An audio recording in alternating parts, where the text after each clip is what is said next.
Assalamualaikum warahmatullahi wabarakatuh. Alhamdulillahirabbil alamin. Assalatu wassalamu ala asrafil anbiya'i wal mursalin wa ala alihi wa sahbihi ajma'in.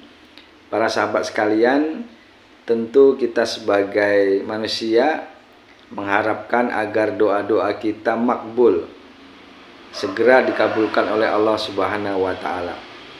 Sehingga banyak cara yang biasanya kita tempuh dengan harapan Allah Subhanahu wa taala segera mengabulkan keinginan kita tersebut.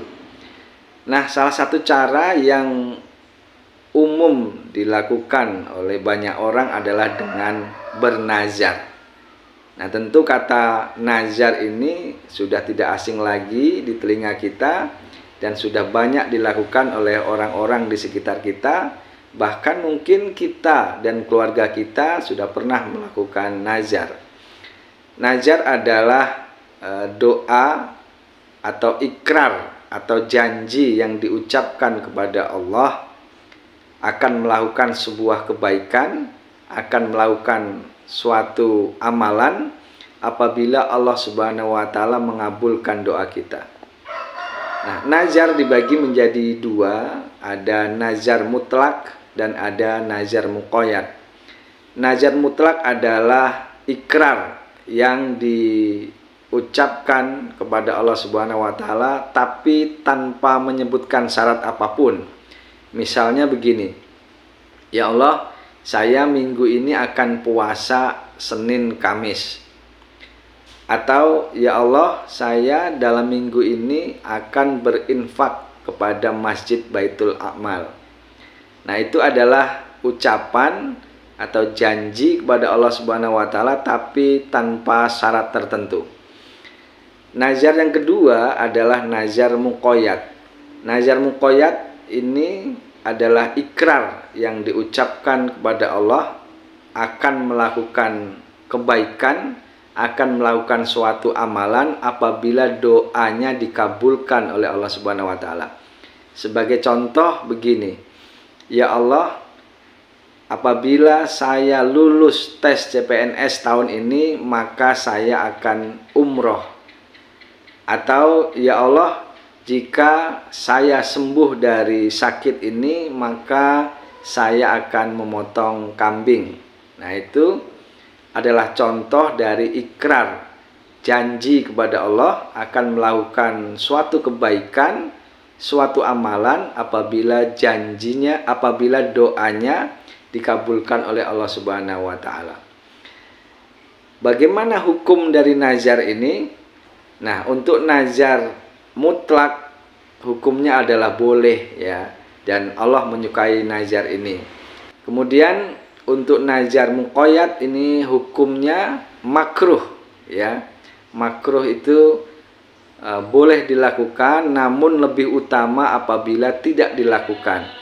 Nah, dasar dari hukum makruh ini adalah sabda Nabi Muhammad SAW bahwa beliau mengatakan nazar sesungguhnya tidak akan mengubah sesuatu yang belum terjadi menjadi terjadi. Nazar tidak akan mengubah takdir seseorang. Bahkan Rasulullah SAW bersabda, innama yustahraju minal bakhil. Sesungguhnya nazar itu hanya dikeluarkan oleh orang-orang yang pelit, kata Rasul. Pelitnya di mana? Yaitu tadi, pelitnya adalah dia baru akan melakukan sebuah kebaikan, baru akan melakukan sebuah amalan apabila janjinya dipenuhi oleh Allah Subhanahu wa taala.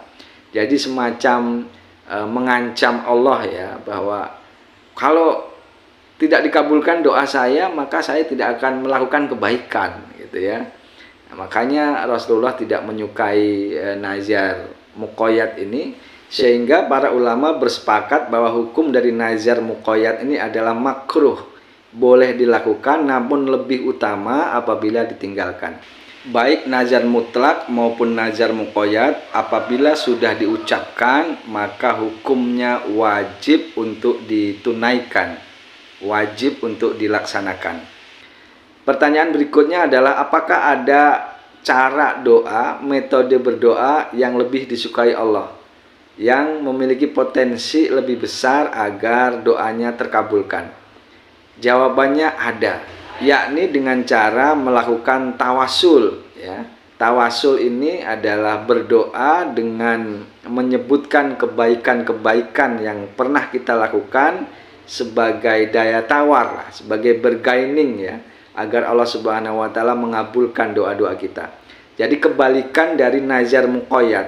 Kalau nazar muqayyad itu kita baru akan melakukan kebaikan apabila Allah Subhanahu wa taala mengabulkan doa kita.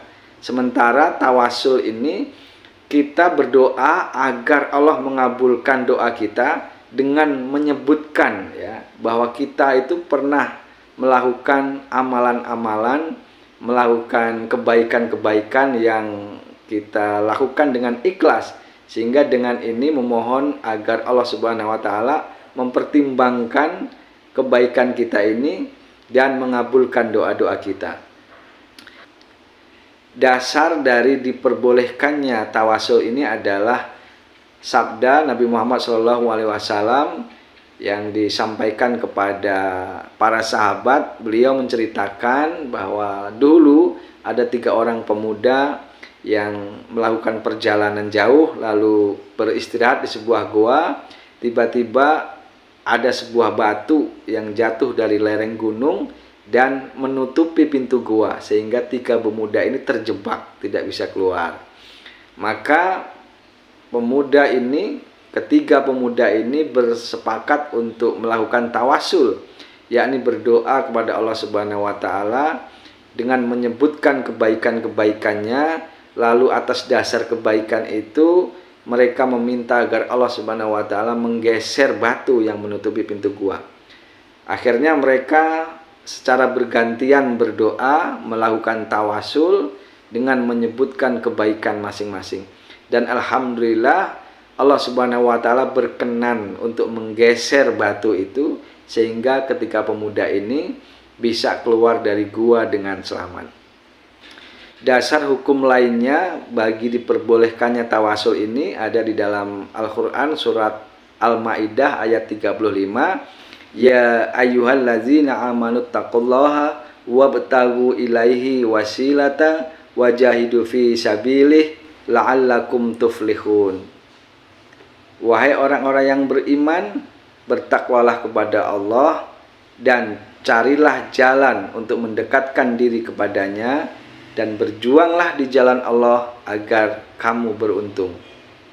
Para sahabat sekalian, dengan demikian marilah kita isi hari-hari kita ini dengan kebaikan-kebaikan, dan kita konsisten melakukan kebaikan-kebaikan itu.